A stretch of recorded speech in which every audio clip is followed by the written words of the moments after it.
be personal. So did she dump all of the foundation-related emails with the yoga and the wedding plan? Well, Martha, you just put your finger on not the $1 million question, the $100 million question. I'm sure she's going to have a press conference later this afternoon or whenever she has the next one. I hope somebody in your line of work will ask her, did you consider foundation emails to be personal or work related? I have yet to see a single foundation email produced by the State Department. So if she considers them to be personal, then I'm moving to the facet where her lawyers had those emails deleted. And they didn't just push the delete button. They had them deleted where even God can't read it. They were using something called BleachBit. You don't use BleachBit for yoga emails or for bridesmaids emails. When you're using BleachBit, it is something you really do not want the world to see. So I hope someone in your line of work will ask her, did you consider foundation emails to be personal or work? All right, the other area that I want to get into with you is this FBI interview. Because every time we bring this up on this program, we get a lot of response from our viewers. People want to understand how she was able to testify. It was long awaited, this testimony. This moment when the FBI needed to sit down at the table and ask her directly the questions that they wanted to answer to. Because the inquiry, as she said, this is an investigation. So let's assume it's an investigation. You looked at the notes during the investigation, and what can you tell us about what you learned? Well, I read every word of all of George's interviews yesterday. Martha, I'll tell you up front, there's no reason you should not be able to read a summary of that interview that I read yesterday. You and your viewers should be able to read everything that I read yesterday that related to the FBI investigation. There's no reason you should not. My takeaway was this. Remember, James Comey said she was not indicted because he didn't have sufficient evidence on the issue of intent. I didn't see any questions on the issue of intent. There's no question she handled them negligently or extremely carelessly. He said he didn't go forward with charges because she didn't have specific criminal intent. I didn't see any questions on that. She said she did it for convenience, but I didn't see the follow-up questions in the interview I read. All right, so James Comey was not in the room during this questioning, correct? That's your Said he understanding? was. All right, so he says he wasn't in the room. Do we know how many FBI agents were in the room questioning her? 3 or 4, and there were some DOJ lawyers also in the room, and of course her lawyers were in the room. All right, so as an attorney, if you wanted to ascertain whether or not anyone had intent to influence something or an action or someone, what kind of questions would you have asked? You say there were no questions that went to the issue of whether or not she had intent. What would you have asked? Well, there are 2 ways to do it. One is circumstantial evidence, the other is direct evidence. The direct evidence would be, Madam Secretary, why did you set up this email server this way? Why did you not take a state.gov email address? And her response was, and it always has been, convenient. And then that's when you press and say, well, what could be more convenient than just doing a state.gov email address? The labyrinthine effort that you made to create this separate server, that's what's inconvenient. I was then asked, why did you delete emails that you kept for a year and a half? Keep in mind, these personal emails, she didn't bother to delete them for a year and a half. It was the fall of 2014, a year and a half after she left the State Department, that she decided to start deleting emails. Why didn't you delete them the month you left? Why didn't you delete them 6 months after you left? And the other question they should have asked her is, Madam Secretary, why didn't you turn your emails over the day you left? Of the developments that were first the fact that Clinton had to turn the one server over to the FBI, and also the revelation that there are 2 of the emails on that private server had top secret information. Well, Chris, I think it validates what we initially asked her to do in March, which is to turn the server over to the neutral, attached, independent arbiter. We suggested the Inspector General or a retired federal judge, once it was determined classified, in fact, more than classified, compartmented information was on that server. The FBI then had jurisdiction. So I wish she had done this in March. We would be further down the road, but she swore she would never turn the server over again, and I guess she did. It was taken. It wasn't turned over. It was taken. Well, you talk about wanting a neutral, detached observer, and one of the questions I have for you is whether or not the FBI, in your mind, fits that bill. How much confidence do you have that the FBI, which is part of the Obama Justice Department, will conduct thorough investigation, one, into whether Clinton mishandled classified information, and secondly, whether she turned over all of her work emails to the State Department, or whether perhaps that she deleted, destroyed, scrubbed some of those emails. Well, I'm 100% confident in the first, and I'll tell you what, Chris, from 1994 to 2000, I worked for the Department of Justice under President Dave Clinton, and I don't think I knew the political ideation of a single FBI agent. So I think they're the premier law enforcement agency in the world. I think that they are as apolitical as anything can be in this culture, and I think they're going to go wherever the facts take them. But that's with respect to classified information, the completeness or the wholeness of the record. I frankly don't think that's what the Bureau is looking into. That's what the Inspector General wanted to look into. And when the Bureau is through with the server, I hope they will turn that server over to the Inspector General so they can determine whether or not the record is full and complete. Well, that raises the question. What if it turns out, and this is actually what Clinton and her lawyer have said, the server has been scrubbed clean, and any of those 30,000 emails that she destroyed, that she said were about yoga lessons and Chelsea's wedding, what if they're not available? What does that tell you? Well, I'll tell you what it tells you, Chris. I don't know whether you do yoga or not. I don't, so I don't have any yoga emails. But the greater steps that you take, clean something or delete something, that's a higher level of concealment. That's a higher level of consciousness of concealment. So your viewers have to ask themselves, to what links would they go to delete a yoga email? Would they call in forensic experts to triple watch a server so they can get rid of bridesmaids emails or yoga practice emails? Of course not. We hit the delete button and we forget about it. So the more energy shifts into cleansing or wiping this server clean, I think your viewers should take or infer from that perhaps there was something on there she really didn't want us to see. Now, listen, I want to ask you a question, and I told folks that you were going to be on the show. They've asked me, why is all of this your business? What does this have to do with investigating what happened around Benghazi? Well, probably not much of anything. It was just us that determined this that she had with herself. We have interviewed 3 doctors, but not a single one of them is named Clinton. In fact, to be on the show, had she not had this relationship with herself, we wouldn't have ever knew the story. So my focus is on the whole mood of Americans in Benghazi, but before I can write the final definitive accounting of that, I have to make sure that the public record is complete. So all of this started with my desire to get her emails and the emails of her top aides. That's when we learned she had this unprecedented email arrangement with herself, and thanks to, frankly, some folks in your line of work who did some good journalistic investigation, and thanks in part, I guess, to my colleagues on the committee,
inappropriate language to try to sound impressive about something to my colleagues. You see a trend developing here, Professor Bruce? I don't understand the question. It's a lot of stupid words. That's the trend.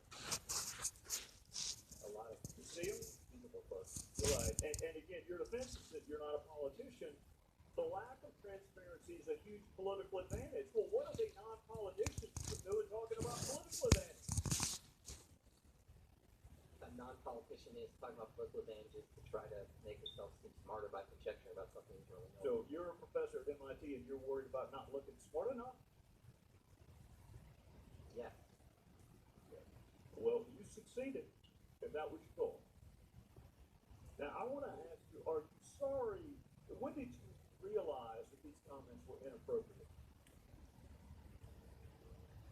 Because it took you about a year to apologize, so I'm trying to figure out if you realized sooner that they were inappropriate, or was it just the morning before you went on MSNBC that you realized that it was inappropriate? When did you realize that these comments are indefensible and inappropriate?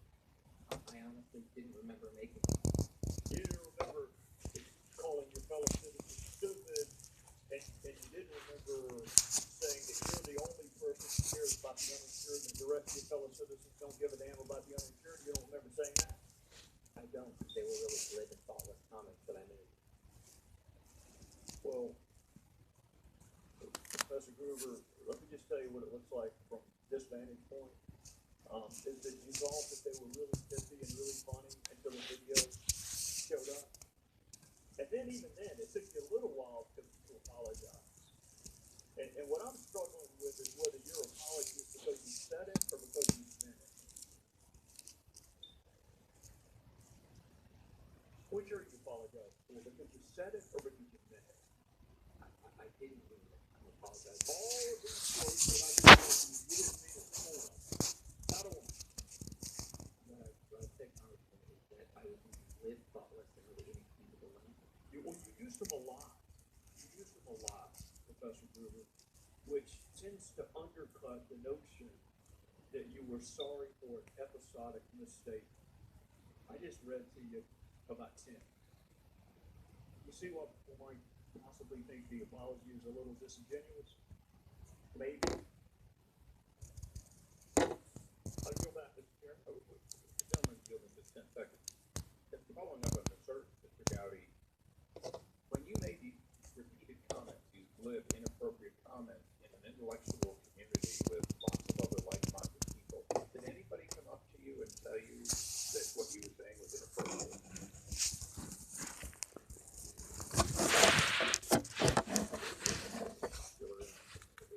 We now go to the And I want to say this too. I want to thank my friend Fred Richmond and Hakeem Jeffries and others who are working on this issue because they want a justice system. After all, it's represented by one of wearing a blindfold, so let's go ahead and make it colorblind. And both of those guys have worked really, really hard to continue to do so. Because let me tell you what my goal is. My goal is to feel comfortable cooperating. But here's my other goal. But I'm gonna share it with you. I want us to get to the point where we lament the death, the murder of a black female like Nell Lindsay, just as much if it's at the hands of an abusive husband, which it was, as we would if it been at the hands of a white child. I'd like to get to the point where we're equally outraged at the loss of life. I hope we get there. With that, I would go back. Well, let's analyze that for a second. Congress decided, in its collective wisdom, that if you possess X amount of a controlled substance, you are going to get X amount of time in prison. You may like mandatory sentences, you may not like them. This administration summarily dispense with that law. So my question to you, again, is can the chief executive fail to enforce categories of law that are both permissive and mandatory? Well established that the executive branch has the prosecutorial discretion to decline it. And what are the limits of that prosecutorial discretion? Very frankly, I don't know. Well, let me ask you this. Can the president, let's assume that a statute requires you to show 2 pieces of identification to go to the firearm. Can the chief executive not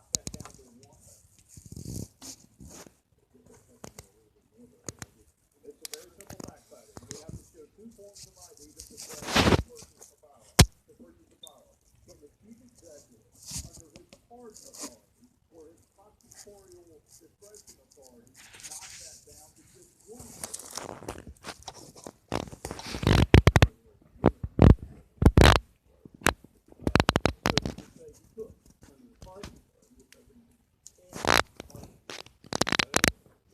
Even before the act was committed, that's do it before the act is committed. That's the question. Can he do it before the act is committed? If the president fails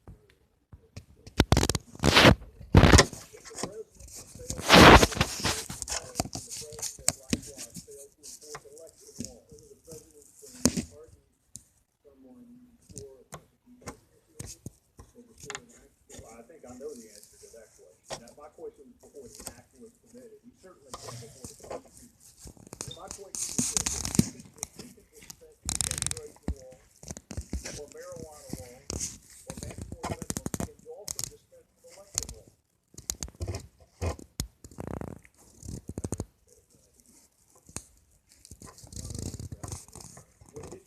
Let's do it one more time. Can the president suspend election law? No. Why not? If he can suspend mandatory minimum and immigration laws, why not election law?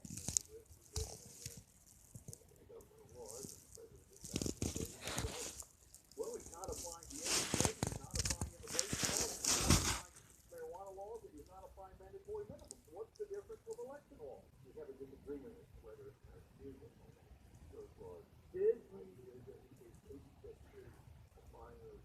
Did Eric Holder instruct his prosecutors to no longer violate mandatory minimum?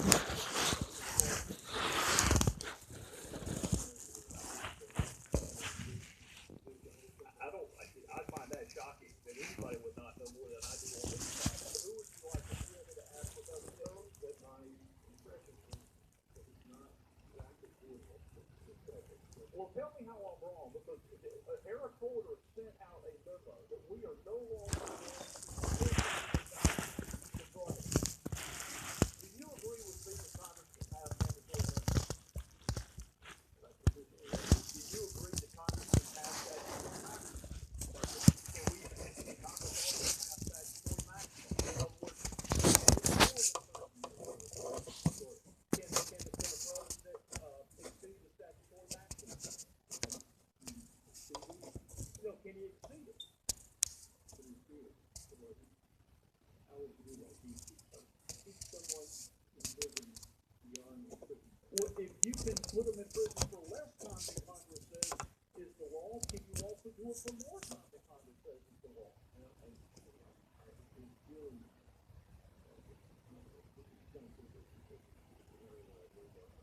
Professor Turley, what are the limits of prosecutorial discretion? And if the president can suspend immigration laws, marijuana laws, why not election law? The president was given different duties and powers. The president was given the duty to take care that the laws be faithfully executed. So my question, Mr. Speaker, is what does that mean to you? That the laws be faithfully executed. We know the president can veto a bill for any reason or no reason. We know the president can refuse to defend the constitutionality of a statute, even one that he signs into law. We know the president can issue pardons for violations of the very laws that we pass. And we know that the president has prosecutorial discretion as evidenced and used through his U.S. attorneys. Mr. Speaker, that is a lot of power. What are we to do when that amount of power is not enough? What are we to do when this president or any president decides to selectively enforce a portion of a law and ignore other portions of that law? What do we do, Mr. Speaker, regardless of motivation, when a president nullifies our votes by failing to faithfully execute the law? How do we explain waivers, extensions, and delays in a bill passed by Congress and affirmed by the United States Supreme Court? How do we explain away a refusal to enforce mandatory minimums that were passed by Congress and affirmed by Supreme Court. And why pursue, Mr. Speaker, immigration reform if presidents can turn